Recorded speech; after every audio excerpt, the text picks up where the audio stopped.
Hi everyone, welcome back to our channel.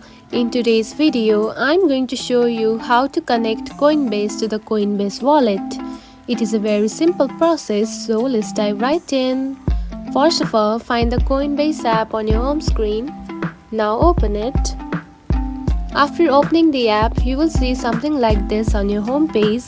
Now to connect the Coinbase, simply tap on to three dot lines at the top left corner right here, just like this.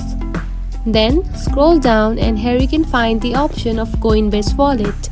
Now here is the thing, to connect the Coinbase Wallet you need to have the Coinbase Wallet app on your mobile phone.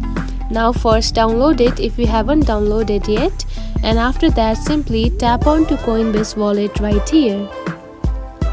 Now you can see it is simply able to connect with the Coinbase.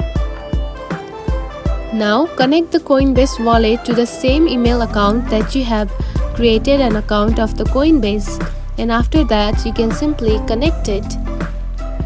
If you don't know how to connect it, you can simply go on to one of the videos that we have posted on the same YouTube channel. And that's it. This is how you can connect the Coinbase to the Coinbase wallet. If you found this video helpful, don't forget to like and subscribe for more tips. Thanks for watching.